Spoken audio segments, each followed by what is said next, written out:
नमस्कार। आज हम वापस से MSD 6 कृष्ण भक्ति के विषय में, कृष्ण के परिचय के बारे में कुछ थोड़ी सी बातें करूंगी मैं कि कृष्ण भक्ति कैसे प्रारंभ हुई। यानी भक्ति का, जैसा कि आप जानते हैं कि जब हम सगुण भक्ति की बात करते हैं तो कृष्ण और राम दो ही भक्ति के मार्ग हमारे सामने उपस्थित होते हैं। तो कृष्ण भक्ति और राम भक्ति के बारे में मैं कुछ पहले बता चुकी और आगे फिर बताऊंगी, लेकिन फिलहाल मैं आपको कृष्ण भक्ति के विषय में बता रही हूँ। तो कृष्ण भक्ति का प्रारंभ जो कहाँ से हुआ, कृष्ण भक्ति का जो प्रारंभ है वो भागवत से जो है, कृष्ण भक्ति का जो है प्रारंभ माना है। भागवत से भक्ति प्रारंभ हुई और भागवत में कृष्ण की लीलाओं को भी पाया जाता है। यानी कृष्ण की लीलाओं का प्रारंभ भी भागवत में मिल जाता है।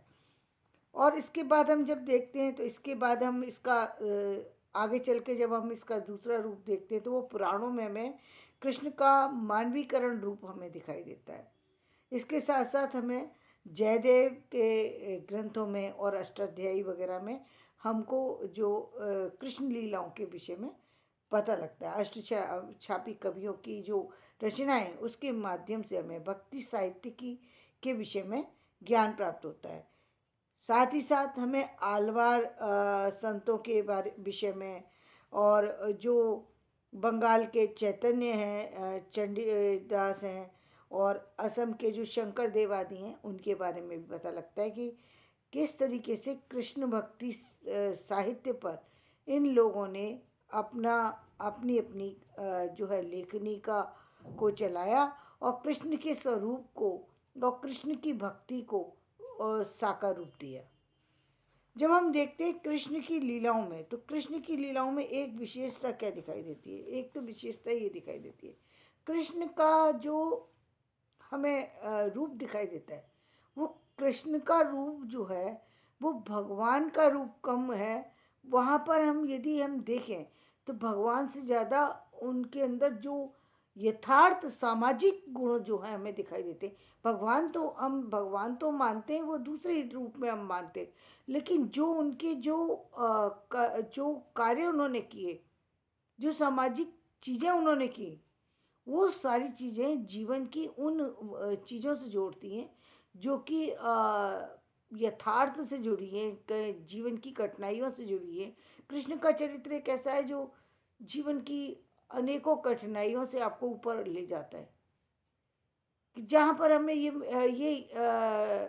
ये पता लगता है कि किस तरीके से समाज में स्थितियाँ बनती हैं। महाभारत को देखें तो हमें पता लगता है किस तरीके से परिवार के लोग ही विरोधी किस तरीके से हो जाते हैं, और जब विरोधी हो जाते हैं तब एक्शन लेने के लिए किस तरीके से व्यक्ति को कार्य करना चाहिए।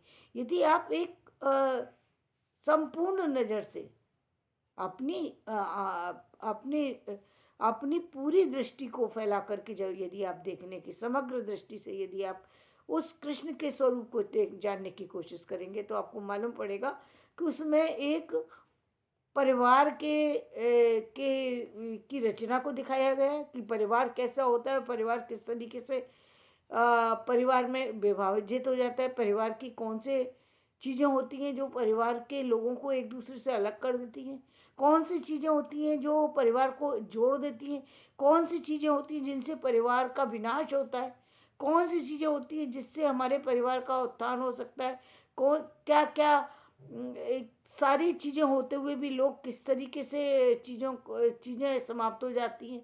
एक छोटी सी लापरवाही, एक छोटी सी हंसी किस तरीके से एक विकराल युद्ध का रूप ले लेती है। यानी आपकी हंसी, आपका बोलना सब इम्पोर्टेंट है।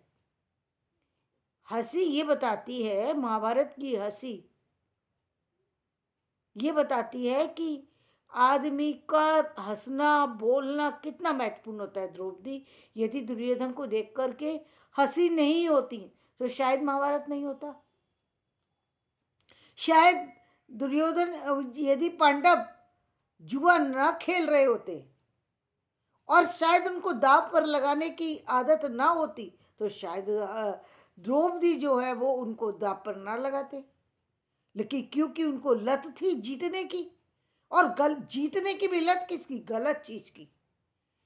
जब आदमी गलत चीज के द्वारा जीतने की चेष्टा करेगा तो वह हारेगा, वह सब कुछ हार ही जाएगा। सब कुछ, यानी खुद को हार गए, अपनी पत्नी को हार गए, पत्नी को हार गए, परिवार को हार गए। मतलब ये कोई हारने की चीज नहीं थी, लेकिन इनको ही दांव पे लगा दिया।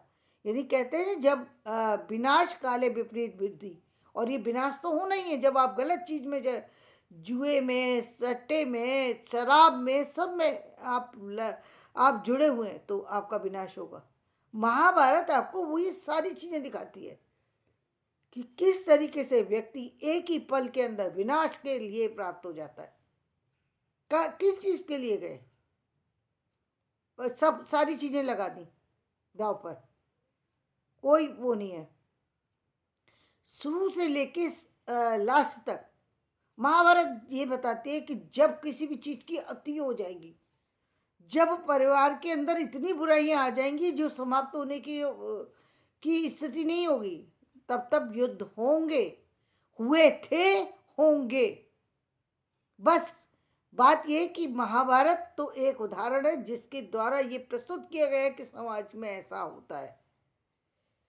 समाज में ये देखिए कि क्या कहते हैं, एक माँ जो है बिना देखे, और वो माँ किसी को ये कह दे कि क्या कहते हैं कि तुम आपस में बांट लो, और ये कहना इतना महत्वपूर्ण हो गया कि उन्होंने द्रौपदी को ही बांट दिया, पांचों को ने। ये कोई बांटने की चीज थी? व्यक्ति विशेष कभी बांटा नहीं जा सकता, लेकिन फिर भी बांट दिया। यदि उसकी जगह कोई पुरुष होता तो क्या वो बांट सकता था? नहीं। लेकिन हमारे समाज की ये स्थिति ये बताती है कि महिलाओं की कैसी दुर्दशा होती है, महिलाओं की कैसी दुर्दशा थी। और फिर जब आपने उनको पत्नी मान लिया, उसके बाद सबने दोबारा दूसरा विवाह कर लिया। तो सामाजिक विडंबनाओं को समझाने के लिए कृष्ण का चरित्र जो है, इससे ज़्यादा महत्वपूर्ण चरित्र नहीं हो सकता, क्योंकि कृष्ण ने उन सारी समस्याओं का समाधान करने का कार्य किया। भक्ति का स्वरूप है, भगवान का स्वरूप है, लेकिन बावजूद इसके उन्होंने सांसारिक चीज़ों में अपना जो अपनी भूमिका निभाई है, वो भूमिका कहीं ना कहीं बहुत अहम भूमिका है। जहाँ टकराव है, जहाँ विवाद है, या अपवाद है, जहाँ जहाँ बहुत सारी सी ऐसी चीज़ें हैं जो कि नहीं होना चाहिए, अमर्यादित चीज़ें हैं, उन सारी में मर्यादा कैसे बांधी जाती है, उन सारी पे आदर्श कैसे बनाया जाता है, उन सारी चीज़ों को सही कैसे किया जाता है। जब कोई व्यक्ति ज़्यादा उद्दंड हो जाए तो उसको दंडित कैसे किया जाता है। ये सारी चीज़ें यदि किसी एक चीज़ में देखनी हो, किसी एक भूमिका में देखनी हो, तो वो कृष्ण में देख लीजिए। आपको कृष्ण में वो सारी चीज़ें देखने को मिल जाएंगी। वैसे जो यहाँ पर जो सगुण भक्ति के अंदर जो जिन लीलाओं के बारे में वर्णन किया गया है, वो है बाल लीला, माखन लीला, वृंदावन विहार लीला, रास आदि के बारे में यहाँ पर वर्णन किया गया है। भ्रमर गीत सार आदि के बारे में भी कुछ यहाँ पर चर्चा की गई है, जिसके बारे में हम आपको कल बताएंगे, क्योंकि अष्टचाप कवियों के बारे में धीरे धीरे हम इसमें विषय पर आगे बढ़ेंगे, क्योंकि हमने पहले भी काफ़ी सारे वीडियो दिए, लेकिन हमारे माइंड से उतरे हुए हैं। आपको हमने कौन कौन से वीडियो दिए हैं, तो अब हम फिर वापस से आपको इस ओर लेकर के चलेंगे। लेकिन फिलहाल कृष्ण के इस जो कृष्ण के रूप से मैं आपको ये बताना चाहती हूँ, कृष्ण का रूप जो है वो ये बता, वो जो रूप है उसमें मानवीय, सामाजिक, सांसारिक और ब्रह्म से पर ब्रह्म तक जोड़ने वाला रूप है उनका। उनका रूप जो हम सामान्य में देखते हैं, वो सामान्य वाला जो केवल एक ही एक रूप दिखाई देता है, वो एक रूप नहीं है, वो अनेकों रूपों में आपको वहाँ पर उपस्थित मिलेगा। और कैसे मिलेगा, इसको मैं धीरे धीरे चर्चा करती जाऊंगी, आपको समझाती जाऊंगी। आज का वीडियो मैं यही समाप्त करती हूँ। कल मैं कृष्ण का विकास कैसे हुआ इसके बारे में चर्चा करूंगी। धन्यवाद। मेरा वीडियो पसंद आए इसे लाइक कीजिएगा, शेयर कीजिएगा और सब्सक्राइब कीजिएगा।